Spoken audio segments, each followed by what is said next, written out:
This is the very first in our series exploring nutrition, vitamin C, and COVID-19. And I'm incredibly honored to be speaking in China with Dr. Richard Cheng, who is an advisor, a consultant, a supporter, and a promoter of the use of high-dose vitamin C, intravenous vitamin C. So, Dr. Cheng, good morning. Good morning, sir. It's the 31st of March, and let me just ask you something. Here in the UK, as the death toll rises, we are seeing very few deaths reported in China. Is this accurate? Has the death rate really fallen quite dramatically? Well, that's a good question, and I guess you know the answer as well as I do. From the official reports, we didn't see a high death rate in Wuhan. Mm-hmm. And there could be, of course, the unofficial explanations or rumors are widespread. And let me share frankly with you some of the news that I read. The news, of course, are from the unofficial sources here in this country. Yes, is that there are 7 funeral homes in Wuhan city. That's a city of 10 million people. Mm-hmm. And each funeral home was operating around the clock for quite a few weeks, more than a month. And recently, apparently they were, because at that time they were all just, processing. I don't know how respectful a word we can use to those deceased. Yes. But anyway, they were distributing their remains in an urn to the families. And according to one report, actually this is from official source, they were distributing like 500 urns a day, and they were saying this was March the 22nd, I guess. Mm-hmm. They were saying, this is official, they were saying they will start distributing 500 urns per day starting on March the 23rd, and they wish they could finish it by April the 4th. Mm-hmm. Now that's more than 10 days. Mm-hmm. And so there are 7 funeral homes in that city. And based on that calculation, some people say that's going to amount up to several tens of thousands. Mm-hmm. And the official report of the death toll to COVID-19 in Wuhan is, I think maybe 2,000 something, mm-hmm. maybe 2,000-3,000. So the explanation for the discrepancy may be that basically the deaths due to confirmed diagnoses, you have to run those tests, mm-hmm. may be limited. However, the people died either directly or indirectly to this apparently is a lot higher. So that's the answer that I have for you. And, in our gut feelings, the death toll is higher than that. So. And is Wuhan still in lockdown? No, it's not. It's not open, yeah. And okay. Actually funny that you asked, because once the lockdown is lifted, mm-hmm. and there have been some conflicts because people in Wuhan are trying to get out because, you go back to normal life. And there have been conflicts that the neighboring provinces are blocking the roads and not allowing them to come out or something like that. And now you're in Shanghai right now, is that correct? Yes, I am. Yeah. And what's happening in Shanghai? In Shanghai, actually, I was going to say the deaths was 3, and I still think is 3 because up to 2 weeks ago. And there were only 3. And at the time I interviewed, I talked to, we had a video conference with some of the experts here in the center with the international experts. And at that time, there were only 358 patients. Mm-hmm. Right now, the number increased to yesterday or the day before I checked, it was about 500. Mm-hmm. And the primary reason of the recent surge in the numbers of COVID-19 infection is Yeah, that's entirely due to the imported or the returnee coming from international flights. Right. Mostly are Chinese coming back home. The situation in Shanghai is relaxing. The life is going back to normal. And right now, China has a policy that all the international flights will come to Shanghai. This is where all the travelers are triaged, 100% tested, and then, triaged, then processed, I guess. There's infected, if they are from far away, they will be staying in Shanghai to be treated. And that's why you see a surge in those numbers. And otherwise, the life is cautiously going back to normal. The shops are opening up, and the roads get a little bit more congested than before because more people choose to drive instead of sitting in public transit. And the facilities are opening up. And I've been playing I love playing badminton. And some of the gyms have been open for like 3 weeks now. About 3 weeks now. Yeah. So in Shanghai, definitely you can sense the life going back to normal. Although people are still cautious not to gather in large parties and something like that. Now, we heard about a trial going on in Zhongnan Hospital. I'm not sure if I'm pronouncing that correctly. Yes. Close enough.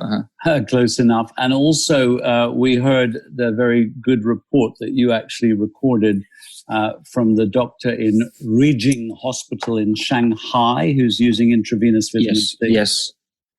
And we also heard that the Shanghai Medical Association was now recommending vitamin C. I'm not quite sure if that was just intravenous or high dose as well, oral supplements. So could you just clarify what's actually happening in this hospital? Yes.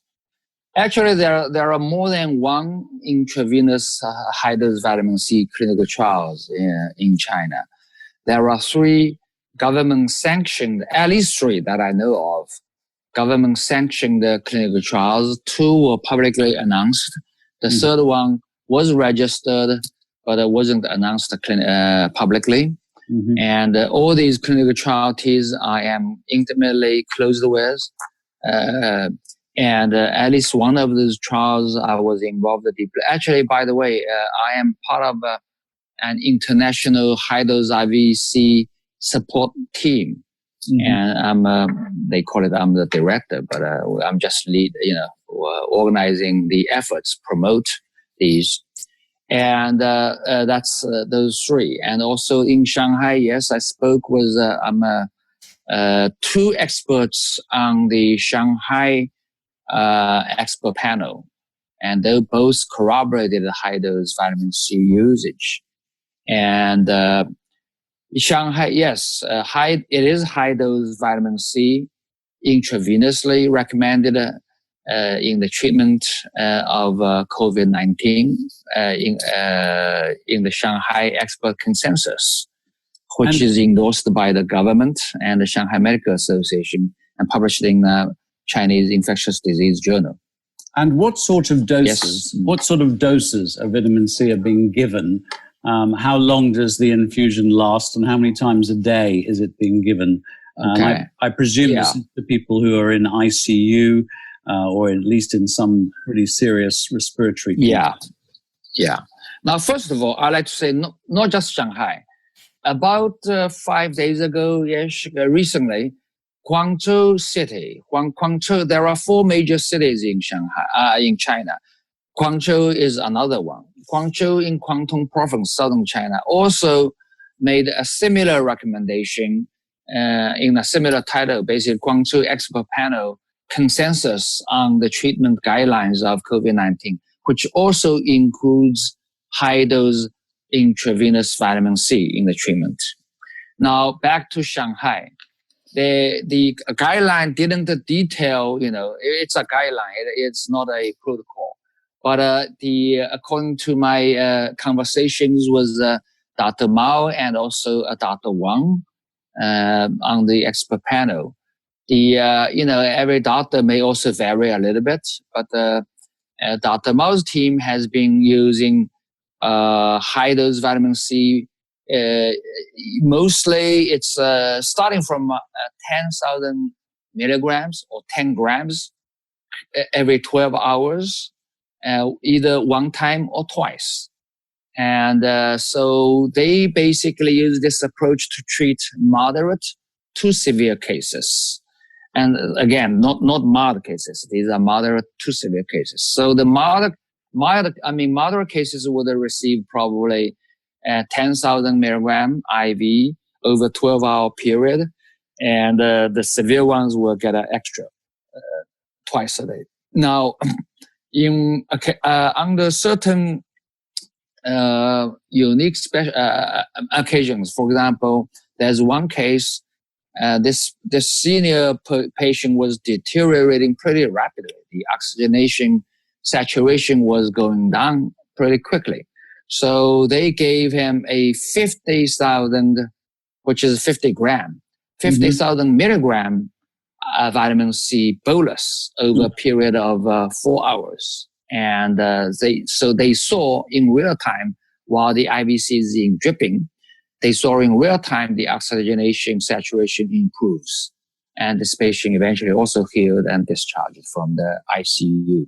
So are you saying that this person, in their opinion, was basically likely to die? And when given 50 grams of intravenous vitamin C over 4 hours, they effectively recovered? That is of course, from one person, we can never say a causal relationship. However, that is very tightly related. And this, yes, that patient was in a high risk group of mortality. And ordinarily, with that kind of rapid deterioration, the patient most likely would have succumbed to the disease. And they did see. Now that, I guess, we can draw a conclusion because there was another scientist who is closely, very scientific in terms. I'm a clinician, but the scientist did point out that this kind of real-time improvement is a good consequence in today's clinical trial environment. We don't have to always have a control trial, particularly for something like COVID-19 when we don't have any specific effective treatments available to us yet. So in these hospitals that are using intravenous vitamin C for the moderate to severe COVID-19 patients, are they seeing quite a change or an improvement in outcome? Are people not needing to use ventilators for so long? Are they leaving ICU quicker? What's being seen at this point in time? Yes, it is the general impression. The final data in Shanghai is being analyzed, and also, as far as I know, the Wuhan clinical trial teams are also finalizing the data for official reports. But from the preliminary data and from the Shanghai team, these patients improve more rapidly, and the ICU stay tends to be shorter. But and also the final discharge from the hospital is about 5 days shorter than average, and average appears to be about 30 days, and these IVC group patients appear to be 23 to 25 days hospital stay, so 5 to 7 days stay shorter. A 5 to 7 day shorter stay is really very important because what we're facing in the UK is a lack of ICU beds. That's the major crisis. So obviously, if people don't need to be there so long, that's even better. Yeah.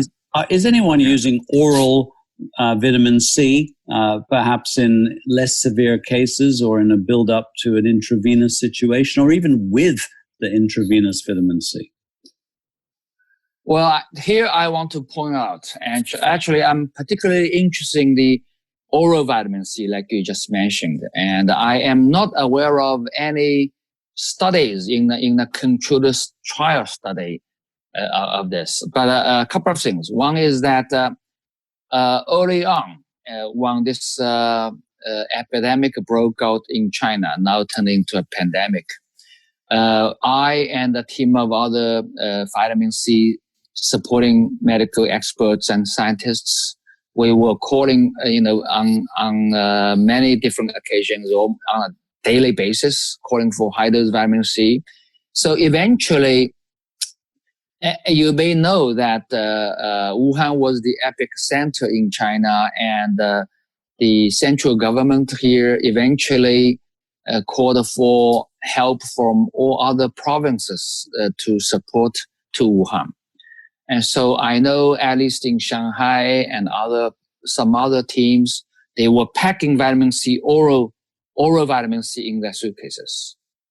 And I have shipped personally vitamin C powder to some of these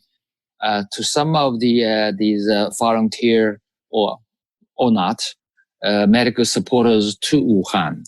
So I do know vitamin C has been more widely used than we know, but we don't have any reports of this nature. And other than that, I have consulted on COVID-19 patients at home, remotely, and they were staying home. And also I have some other, anecdotal stories about vitamin C oral. And you may have read one of my stories from a Wuhan family. And that is very interesting, Sir Patrick. Tell me that story. Tell me that story. Okay. People listening won't have. Yeah.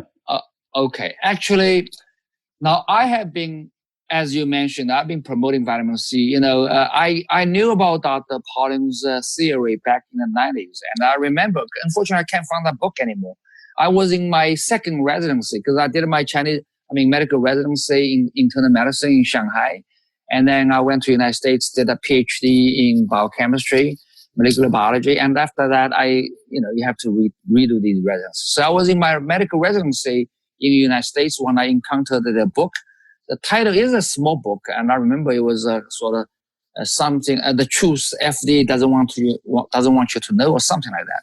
Anyway, in that, it described vitamin C and Lana's Paulin's work and everything. So I knew that's when I think that's about first time.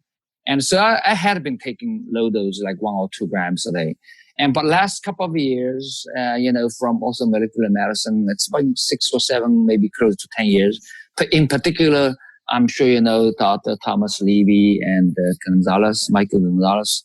And so I have been paying more attention and doing more concrete studies, research, studying of these things. And so I came away convinced, just as the other, like yourself. So I've been giving presentations, lectures, talks here in China. I was primarily interested in the chronic disease management, treatment, because, I'm interested in anti-aging, how I can live healthier longer. Mm-hmm. So that's how I got involved early on. And so this was in February when, anyway, somebody told me about the story. So I tracked down about this Ms. Niu in Wuhan. And I spoke to her on the phone directly and making sure the story I got was, firsthand from the person involved directly. Here's the story. Niu is a middle-aged lady living in Wuhan with her teenage daughter. And the family there's a number, total of 6. Niu's parents, Niu's brother, and brother's wife. So it's a family of 6. They live in very close, probably in the same neighborhood. And they gather together every day, particularly around the Chinese New Year time. This was before Chinese New Year, but the government has not officially announced the epidemic. So one day, this is around January 19th, 20th, something like that, grandma came down with a cold, basically low-grade fever and sluggish cough maybe, and, just common cold. But nobody at that time knew. It wasn't official yet, the Wuhan pneumonia that was known by them. But Niu knew about vitamin C, and she's taking some nutrition courses. And she, like me, was also a big believer of vitamin C. So she immediately told everybody to take high-dose vitamin C. She was asking for 20 grams everybody, and grandma didn't. Grandma was a little bit reluctant. We guesstimated. She and we spent some time going back, making sure the dosage timing, get as much detail as I can. But we figured that the grandma was taking probably around 5 grams, not the 20 grams that Nuni recommended. So, but the remainder of the family, nobody was taking precautions, and nobody was taking, the protective measures, masks or gloves. They were staying home, eating together, and without protection. This went on for about a couple of days, 10 days or so, when the situation became serious. And the Wuhan was locked down and everything else. The grandma's situation did not get worse and didn't get much better either. And she was still, and according to Nunu, she didn't look very much sick. Yeah, a little bit under the weather, but not very much sick. And about January 30th or so, and grandma finally decided to have her checked out to see what's going on, if she had the disease or not. So she went to the hospital, and the hospital did a test, and she was confirmed to have this disease. And so she was hospitalized. And while in the hospital, there were a few days that she didn't have the vitamin C. And the Nunu and her brother, sister-in-law, the 3 of them were taking turn to take care of the grandma in the regular ward. Then very soon, grandma's temperature started going up, and eventually rising higher than 39 degrees centigrade. And she also started developing respiratory distress syndromes. And so she eventually was intubated and put on ECMO machine, which is, the ventilator. Yes. And she also lost her consciousness. Now, at this time, the first clinical trial of IVC, high dose, came public. And she took the announcement and to the ICU chief and begged for high dose of vitamin C because she believes in this. And she was very appreciative because the ICU chief agreed to, but they only allowed 10 grams. And so the grandma was receiving 10 grams of IV vitamin C. And grandma was a 71-year-old lady with diabetes mellitus and also coronary heart disease with stents placed. So she, overall, she has a lot of chronic and some other chronic problems. She is a chronically diseased person and immune compromised with diabetes. And this again she is in the high risk group. However, she was in the ICU for about 7 to 10 days. She gradually improved and was discharged from the ICU to the regular ward.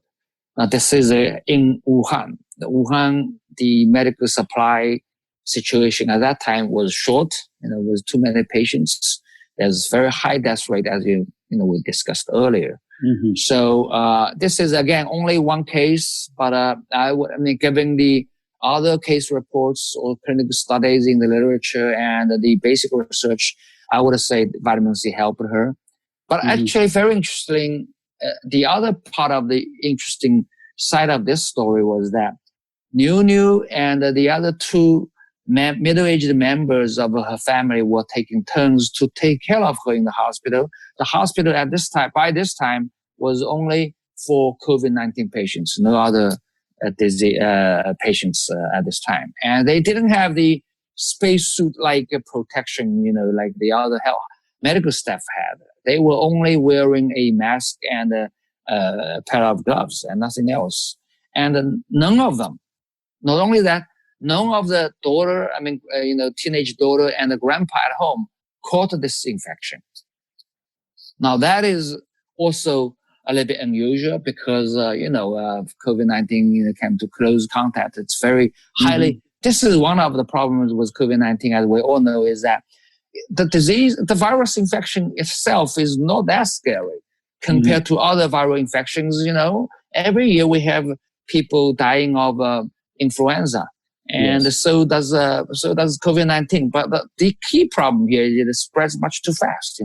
All of a sudden, half of city is sick if we don't take precautions. But anyway, in this case, the 5 members who were, taking high dose vitamin C, and they still do, and didn't catch any of the viral infection. And so that is the whole story. And were they taking 5 grams a day or 2 grams a day? Do you have any idea? 20. 20. And they were 20 grams, yeah. Because, I've always said that when you have any sign of a cold or flu, to take 1 gram an hour. I rather like pure ascorbic acid because I do too. It's exactly what the body uses. And basically what's happening in these respiratory distress situations, you mentioned the oxygenation index. In effect, what the virus is doing is causing massive inflammation and also some bleeding, coagulation, and really starving the person of oxygen. And what vitamin C does is it's this massive, powerful antioxidant that can actually be recycled, so it works many times over. That's what we think is the mechanism for this rapid response. Is that correct? Yes, that's same understanding as I do here. As we discussed, there may be a couple of mechanisms involved. The one you mentioned, can we elaborate a little bit? I think this is important. Sure, please. Please. Yes. Basically, actually, going back to because this is something that I don't understand. I hope the world would know. I mean, here we're not particularly, I don't know about you, but I guess you are not manufacturing vitamin C. You are doing this not to promote your own vitamin C production, because we're not in the vitamin C manufacturing business. No. And I'm a physician. I don't manufacture vitamin C. And like I said, unfortunately, I have never received any, vitamin C endorsement, from manufacturer. I'm just kidding, So, coming back to this is that the story that I told you about Wuhan, I made a YouTube video record, put on YouTube. Within 7 days, it attracted 300,000 views. 300,000. That was very much. That was, it's been quite a while now. And the YouTube took it down. Mm-hmm. And when such story was on Facebook, they also put on as fake information. Yesterday, at this time, an Estonia newspaper interviewed me, and we talked about something similar. This morning, I got an email from her. They put a story on the website. Within 2 hours, it attracted 20,000 views, reads. And she said that's in Estonia. That's a lot of people. But yes. Anywhere, 2 hours, 20,000, that's a lot. But then again, the journal took it down. I had the same thing. I put up a post on Facebook, got almost 60,000 hits, and then it got slapped with a false information sticker. Vitamin C cannot combat corona or COVID-19. And by the way, just before we get into the mechanism, you probably saw last week the study of studies, a meta-analysis of 5 studies by Professor Harry Hemmeler, which showed it showed a 25% reduction in the time that people needed to be on a ventilator. Cutting the time by 1/4 in terms of days. And that was just in these studies taking 1 to 6 grams of oral vitamin C. It's extraordinary. So we have all this information. In the UK, we do not know of any hospital that is giving any patient intravenous vitamin C. And we have, a reasonably high death rate of people who are ending up on ventilators. I mean, it's about 50-50, to be honest. Yeah. Yeah. Actually, I read your list of the questions in advance, but I was, I'm a little bit swamped. I sort of, I didn't have a chance to write down. But actually, I want to add, in addition to Dr. Professor Hemmerle's paper, there are 2, recently there's another study coming out, because I'm talking about oral vitamin C in prevention and treatment. Mm-hmm. You may know there's a study published in BMJ recently. Last 2 weeks or so recently, BMJ military medicine. Mm-hmm. The study came out of South Korean military training camp, And this is a 30-day military training. And of course, all healthy young military recruits. So there's a total of 1,444 enrolled group. I mean, they were divided briefly into two groups, vitamin C group and the other not. So the vitamin C group of trainees received 6,000 milligram vitamin C every day. Now that's impressive. That's good. And that's a dosage I usually recommend. I recommend 5 to 10 grams a day. So these trainees received 6 grams of vitamin C daily. And at the end of the 30-day training, and the study concluded that there's a statistically significant reduction in the catching of common cold. Mm-hmm. Okay, so this paper again, now this is not first time, as you and I are aware of, is that this study again proves in a controlled trial manner, not anecdotal. Those who want, YouTube and Facebook should listen on this, is that vitamin C orally in the dosage of 6,000 grams can prevent people from catching cold, or at least can reduce the chances of catching cold. Now, that's an interesting study. We should quote. There's another study actually, again, corroborating not the ICU scenario, but for the ordinary people. And your listeners should listen to this, is that 20 years ago, in 1999, there was a Swiss study of a college population. And the enrollees, there were 460 some people enrolled, aged between 18 and 32. Again, these were, briefly divided into two groups. One group received oral vitamin C. The other received pain relievers and nasal decongestants when they develop cold symptoms. Now, this study was to see if vitamin C can has any impact on the vitamin C, on common cold symptoms. So the study was that whenever a student developed a common cold symptoms, they would receive 1,000 milligram vitamin C per hour for the first 6 hours. So again, they would receive 6,000 milligram vitamin C in the first 6 hours, then followed by 1,000 milligram vitamin C 3 times a day. That's the design. And the other group, the non-vitamin C, as I said, nasal decongestant, pain relievers. So then the study also concluded there was a 85% reduction in cold symptoms in the vitamin C group, and that is statistically significant. So these two studies, yes. Yeah, you're just making it very clear that the evidence is there. More trials are going on the ground in China in critical situations. The vitamin C treatment is really working. My big worry is here we have relatives of people who may be listening to this podcast being admitted into hospital in a serious situation. Unfortunately, we don't seem to be able to ask for and get intravenous vitamin C. On an oral basis, as a doctor, if your relative was going into hospital and they couldn't have intravenous vitamin C, what would you be wanting them to do?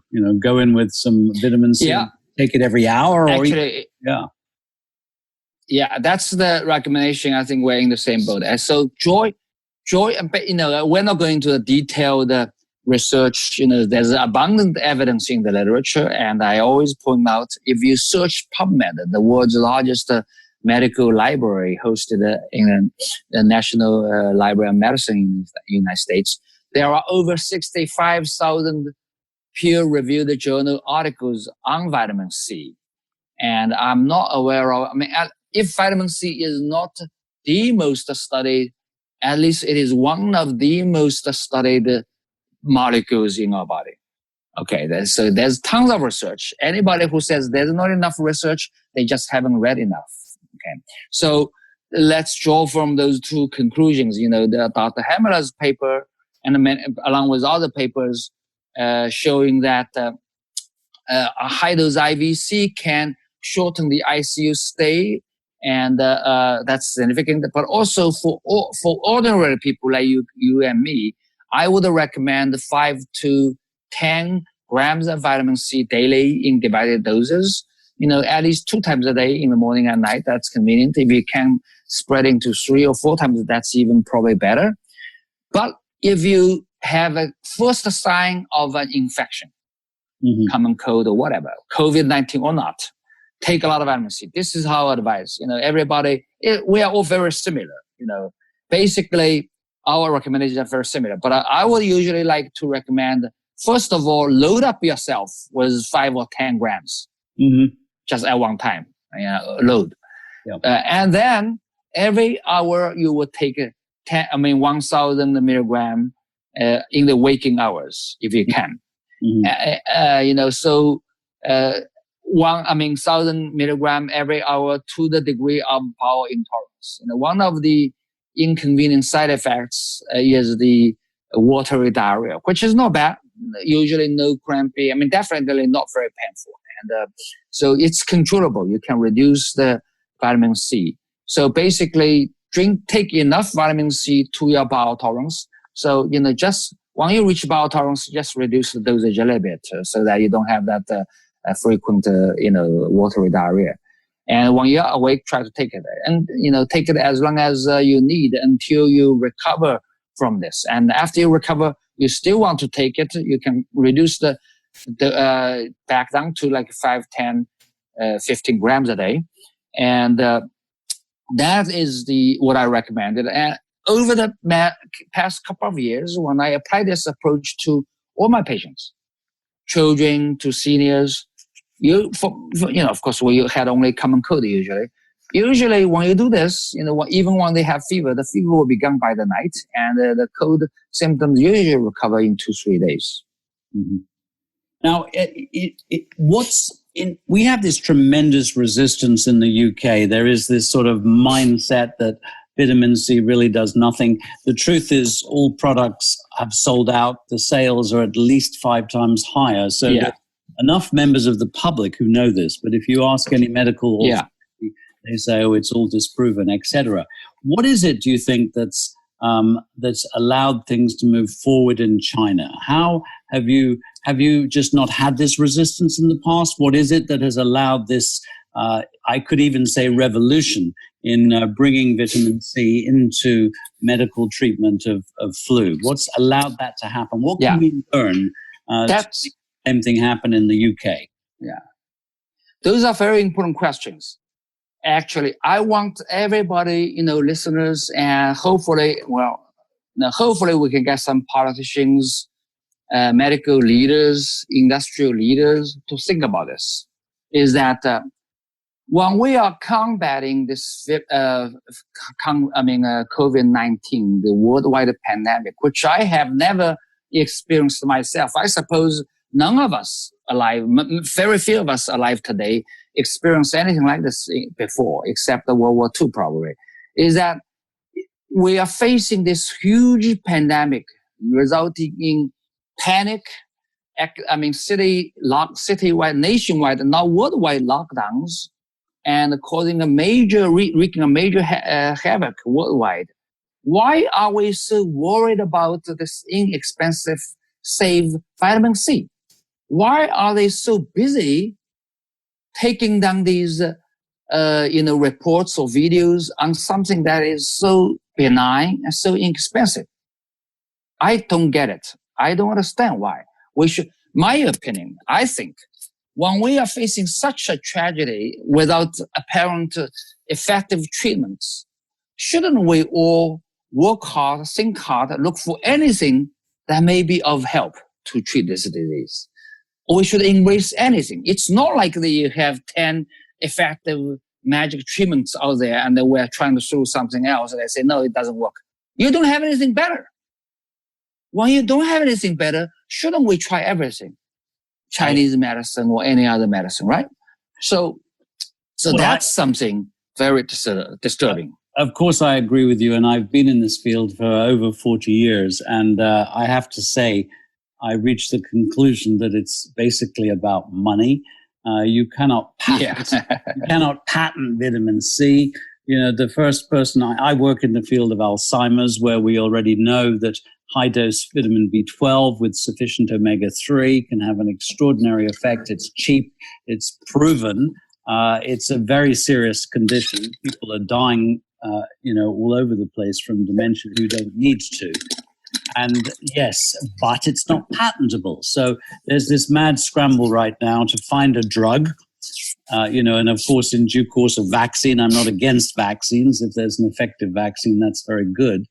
But like you say, vitamin C is so cheap. Interestingly, you may know some opinion on this because we all see things on the internet. We don't know what's true. I saw an image of a truck leaving from DSM. DSM is the laboratory, the company that makes vitamin C in China, and they also have a factory making it in Scotland.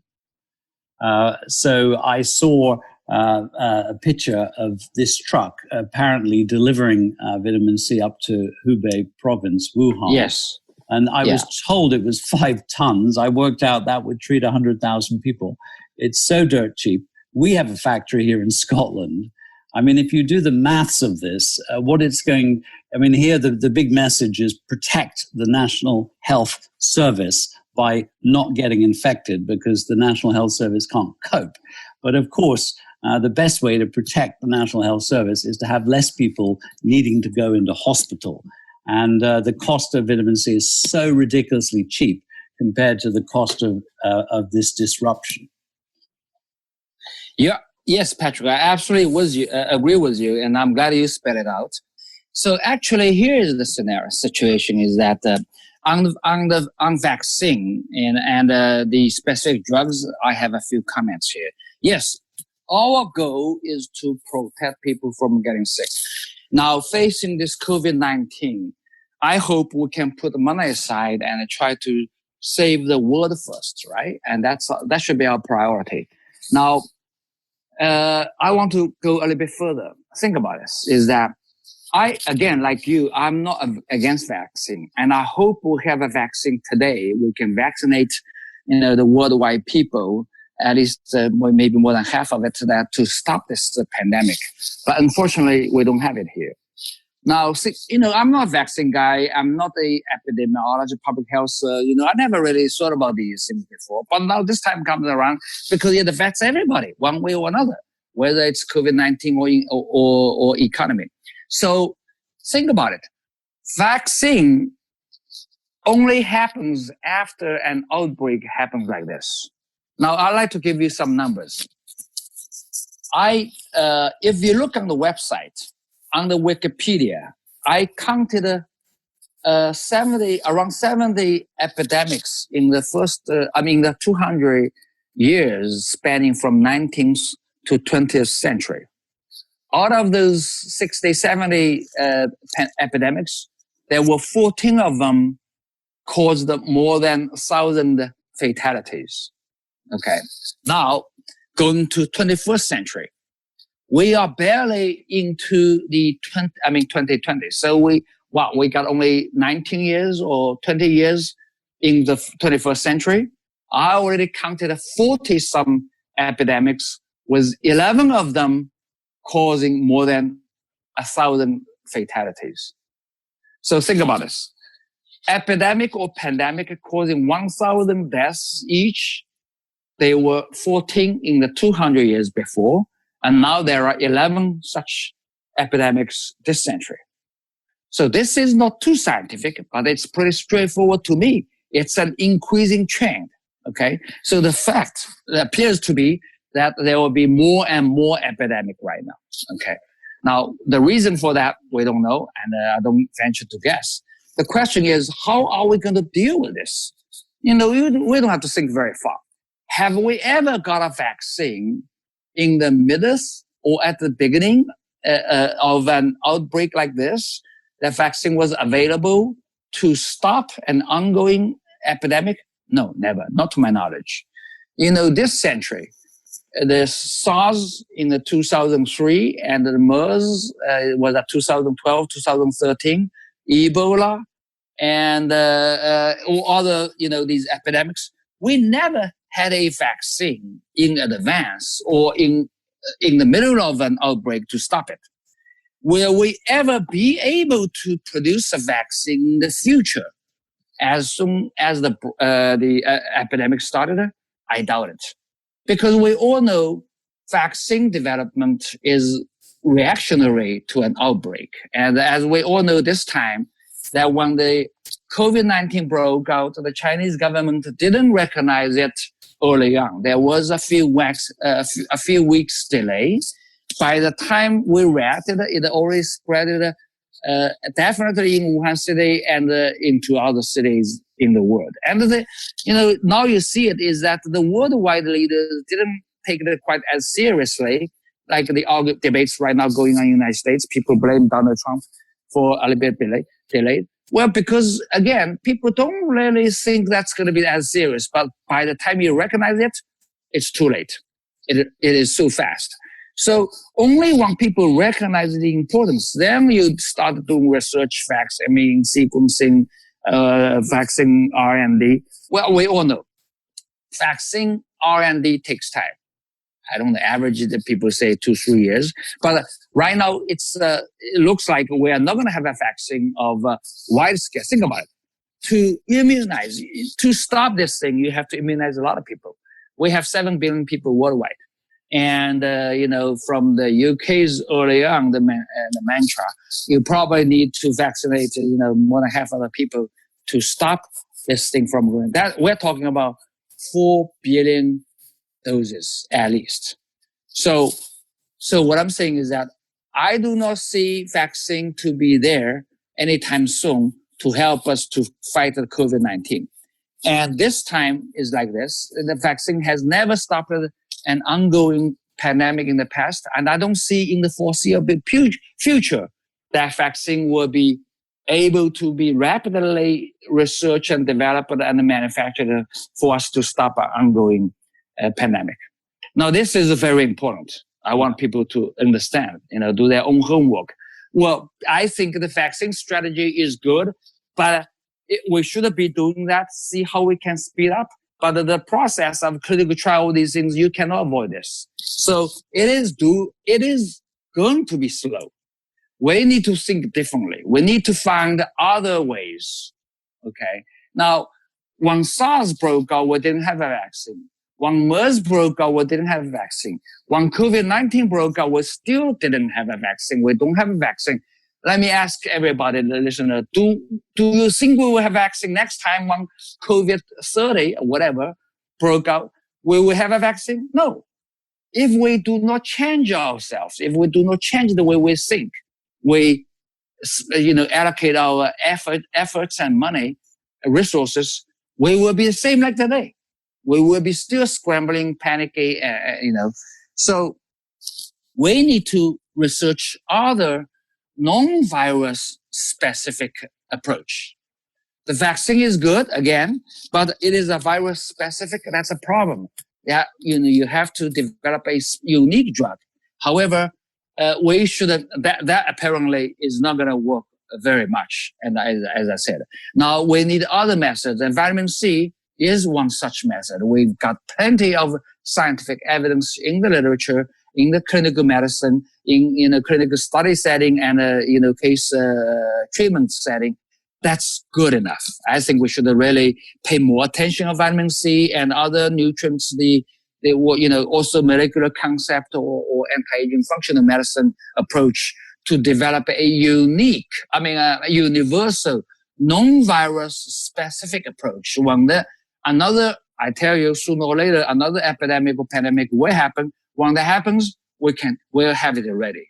So hopefully we will not have to debate on this again. So you'll put your bet on boosting our immune system with vitamin C, but also others like vitamin D is terribly important too. Now, I'm aware it's coming to 8 a.m, and I know you have to go to work. Have you taken your vitamin C yet? How much are you going to take this morning? Yes, actually, I have my, let me show you my. Yeah.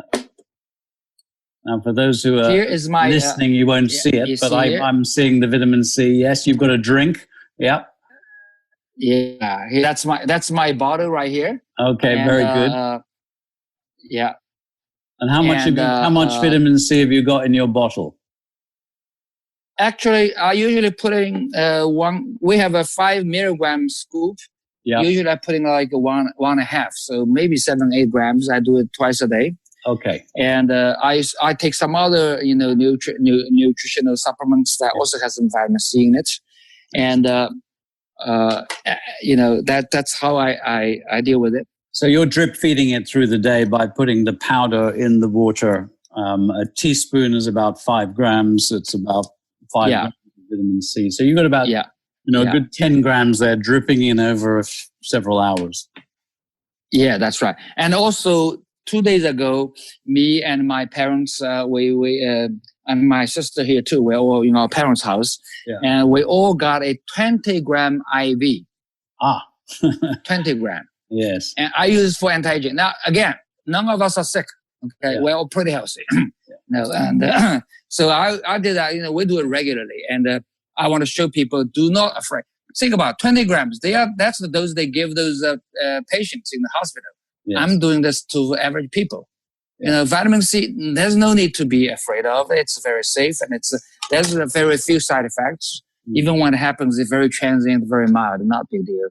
And we do it every day, and it's very very nice. So, Dr. Cheng, I know we have to wrap up. You've got tons to do in helping to save the lives of people in China, in Shanghai. Thank you so much for sharing your invaluable time, your expertise, and everything that you're doing, not only in China, because to be honest, this is starting to wake people up over the world. We know that there's a study going on in Italy. There's a few hospitals now in America who are starting to use this high-dose vitamin C approach. And we in the UK hope that our medics will wake up and look at the evidence and do this incredibly safe, inexpensive, highly effective, already scientifically supported approach. So your message is not just helping people in China, it's helping people all over the world. Thank you so much for giving your time for this interview. Yeah, thank you very much, Patrick, for having me. This podcast series is supported by my new book, Flu Fighters: How to Win the Cold War by Boosting Your Natural Immunity with Non-Toxic Nutrients. It's published on April the 30th and available to pre-order right now at www.flufighters.net. You'll also find resources here to support these podcasts, as well as details on any relevant articles, webinars and seminars and media broadcasts to help you learn how to take charge of your own immunity and stay healthy.